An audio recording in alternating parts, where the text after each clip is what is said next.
richesse dans les Alpes suisses.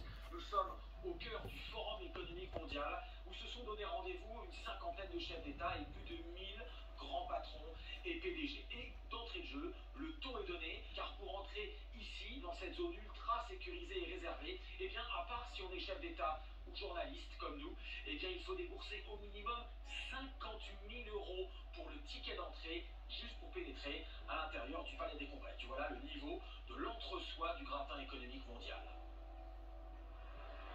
Alors il y a tout un palais de limousines, d'hélicoptères, de jets privés pour amener ce beau monde. Et même si le but du Forum économique est de bâtir un monde meilleur et plus prospère, cela soulève quand même un certain nombre de questions. Plus marquant encore, et ça c'est une étude de la banque suisse UBS, il est démontré qu'on assiste en ce moment à une explosion, à une percée du nombre de milliardaires héritiers, c'est-à-dire qui n'ont pas bâti leur fortune grâce à l'entrepreneuriat ou la création d'entreprises, mais qui l'ont tout simplement reçu en héritage. Et dans cet océan de richesse, toi Loïc, tu as rencontré deux jeunes femmes qui veulent tout simplement bousculer ce monde des multimillionnaires. Effectivement, Elise, je suis avec deux jeunes héritières, des multimillionnaires de 30 ans. Vous êtes riches à millions. Bonjour Marlène Engelhorn. Bonjour Stéphanie Bremer. Bonjour. Alors, on vous rencontre ici, en dehors de la zone restreinte du Palais des Congrès, parce que vous n'avez pas voulu payer les faramineux frais d'entrée pour entrer au Forum économique. Vous auriez largement les moyens, mais c'était une question de décence pour vous. À quel moment vous vous êtes dit, tous ces millions, toute cette fortune, il y a quelque chose qui cloche? Growing up, moi, en grandissant, je me suis rendu compte du décalage croissant avec mes camarades de classe. Et j'ai réalisé que tout ce que j'ai, je n'ai rien eu à faire pour le gagner. Et ça, ce n'est pas juste. Tout le monde devrait avoir plus sa chance. Je veux apporter un changement de fond. Let's just speak about. Parlons des impôts sur les successions. En France, en moyenne, on paie 20% sur les héritages. Ça peut être plus élevé selon les montants. Mais visiblement, ce n'est pas la même chose chez vous en Allemagne et en Autriche. En Allemagne, il y a officiellement un impôt sur les héritages. Mais la loi est truffée d'exceptions et de vides juridiques. Résultat, les riches héritages ne sont quasiment jamais taxés.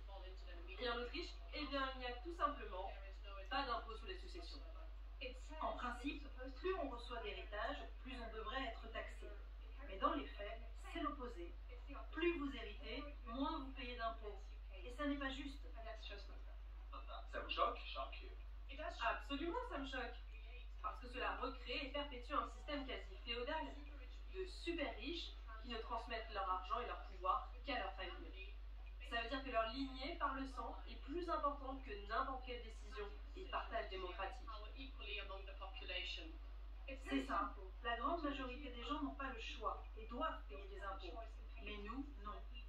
Et ça, c'est anormal.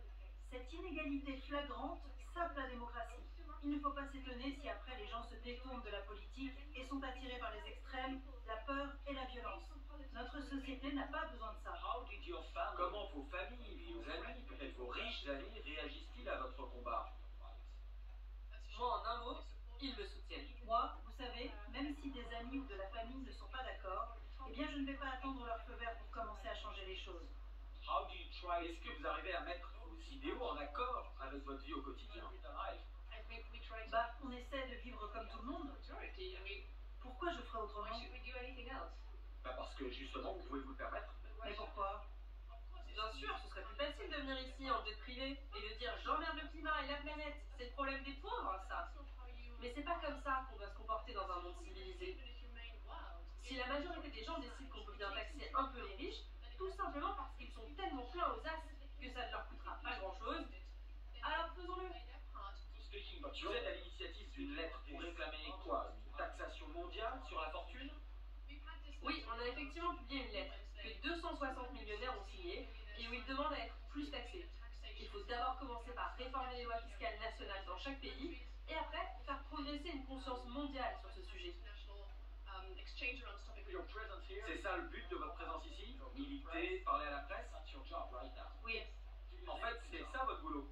Oui, c'est vrai, c'est un de mes boulots. C'est mon travail. On sera fiers de payer plus d'impôts. Vraiment très fiers.